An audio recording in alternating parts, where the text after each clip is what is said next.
räägin sulle täna siis ka ühe muinasjutu jälle, nagu meil viimasel ajal kombeks on.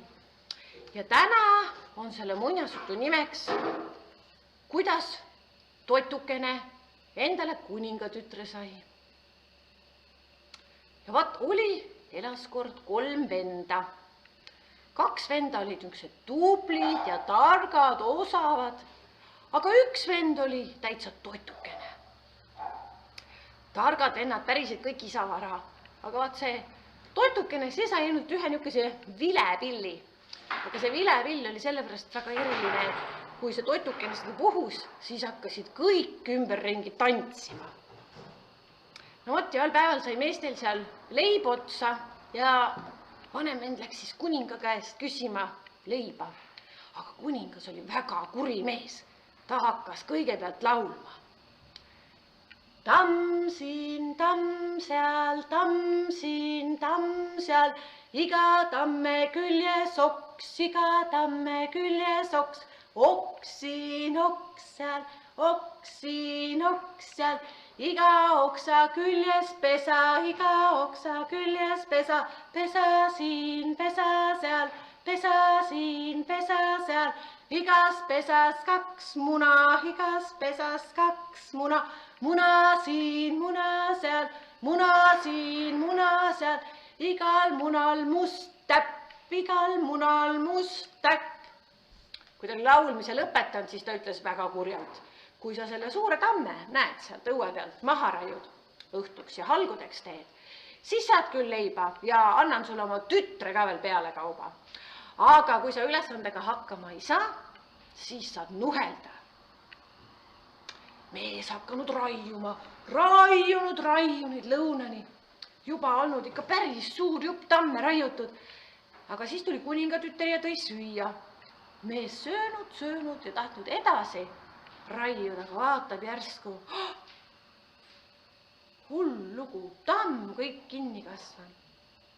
Ei olegi enam, nagu ei oleks üldse raiutud. Mees väga õnnetu. Tuleb kuningas, ütleb, ma näen, et sinust tamme raiujat ei saa. Nüüd saad nuhelda. Mees läinud siis koju valusa seljaga. Noh, kas sa leiba tõid, küsisid teised vennad. Ei, no kust mina tõin, minge ise otsima, ütles vanem vend. Järgmisel hommikul läks keskmine vend kuninga juurde leiba küsima. Kuningas nägi keskmist venda ja hakkas laulma. Tamm siin, tamm seal,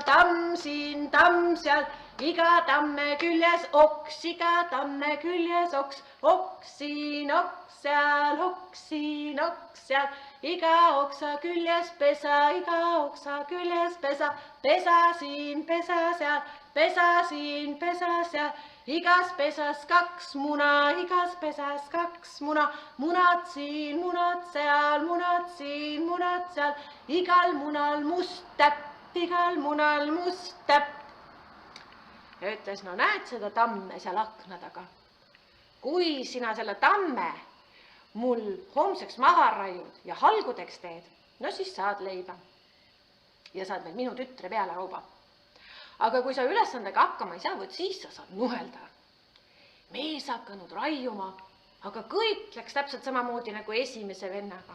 Tuli kuningatütar talle lõunat tooma ja järsku oli tamm kinni kasvanud ja nuhelda sai ta siis selle peale kah.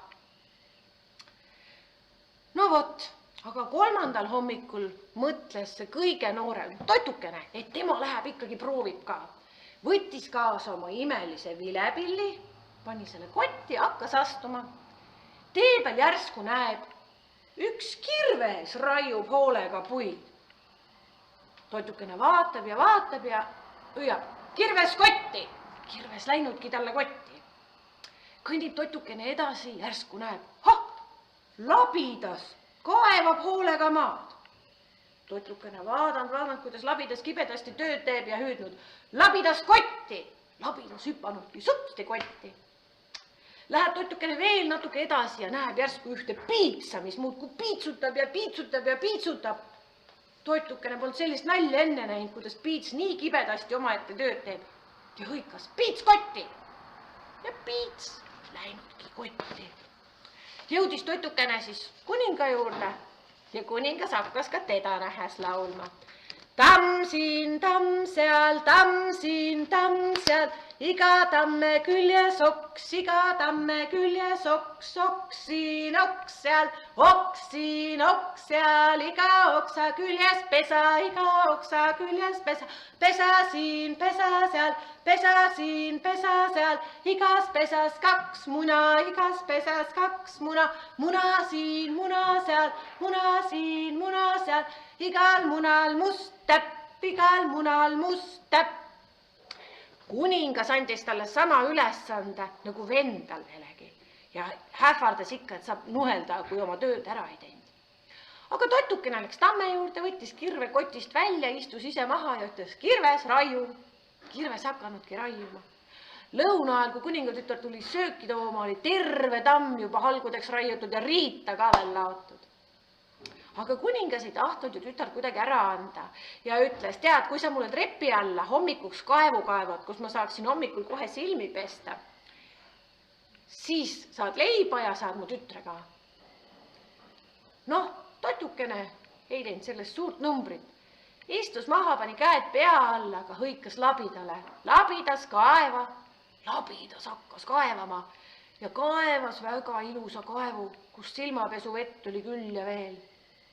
Toitukene läks jälle kuninga juurde, et noh, ülesanne täidetud, anna mulle siis nüüd leiba ja tütar.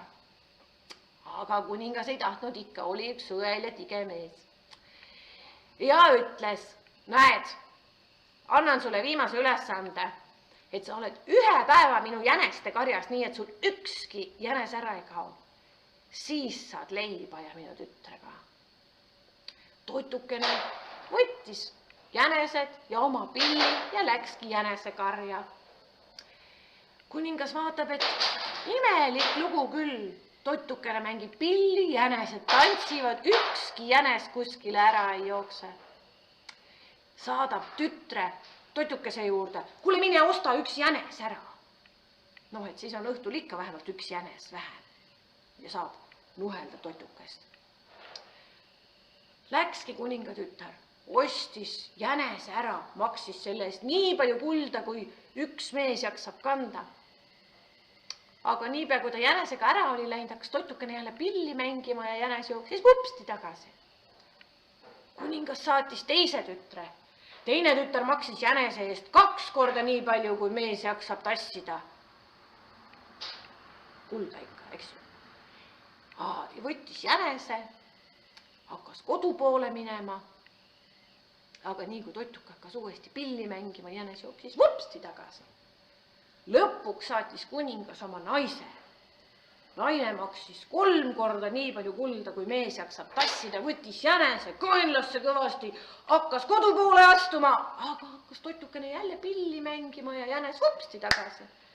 Õhtul tuli toitukene, koju kõik jänesed alles. Kuningal juba suur häda käes, ütles, tead, sina nüüd mine maga öösel, aga mine näed sinna tuppa. Toitukene läks tuppa, toas aga oli üks karu ees. Karu hüppab toitukese juurde, aja mu habe ära. Toituke ehmatas väga ära, mis karu hull loom, aga mõistus töötas, ütles, tead, sa pane käpad siia seinapalgi vahele, eks ma siis aja.